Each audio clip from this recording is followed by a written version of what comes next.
अष्टम दिन में पौरपालिकार धारणा पौर कार्यालय अचल अवस्था पौरपालिकार बिना एनओसी और अनुमतिर डीसीपीएल कन्वेयर स्ट्रक्चर निर्माण को नहीं नगरपाल माधुरी लुकुन 8 जन काउंसिलर धारणा पौरपालिकार बिना एनओसी एवं अनुमतिर डीसीपीएल कन्वेयर स्ट्रक्चर निर्माण को नहीं पौरपालिका कार्यालय सम्मुख में नगरपाल माधुरी लुकुन 8 जन काउंसिलर धारणा बसिछंती। आज नगरपाल माधुरी लुकुन कहते जे पौरपालिका कार्यालय समस्त कार्य बंद करा जाऊ जहाँफल पौरपालिका कार्यालय कार्य अचल अवस्था देखा दूर दूरांत पौरपालिका कार्यालय को निज काम आसीथिबा लोके हंतसंत होयुथिबा देखा मिली। एबे देखा बाकी रहिला जे जिलापाल यह उपरे कौन दृष्टि देबे और सहरर बुद्धिजीवी मानक मध्य समाधान पे दाबी होउछि। प्रशासन पौरपालिका कार्यालय सम्मुख में मुतयन रही जे कौनसी प्रकार अप्रीतिकर घटना न घटे।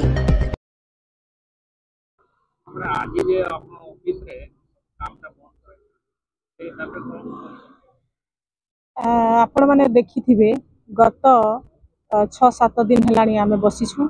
आमर जो अभियोगटा थिला सेटा आमे प्रशासन को आमे देई सारिछु किंतु किछि आज जे रिप्लाई किछि आसिलानी तेणु करी आज आमे पूरा पौरपालिकार जेते कर्मचारी अछंती तांको आमे मना करिछु काम करिया पई एवं से माने निश्चित भाव में हमको सहयोग करछंती।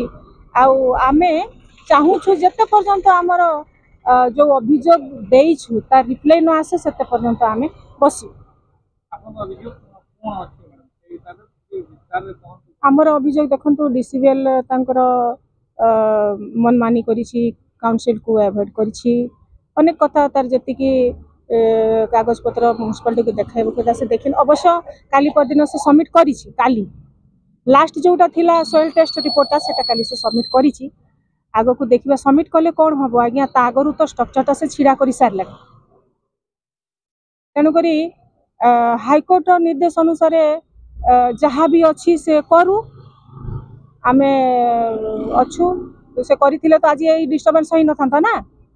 से हाईकोर्ट कथा को भी अवमान कला आमर म्युनिसिपालिटी को भी अवमान कला तेणु करी आज ये परिस्थिति सृष्टि होइछि।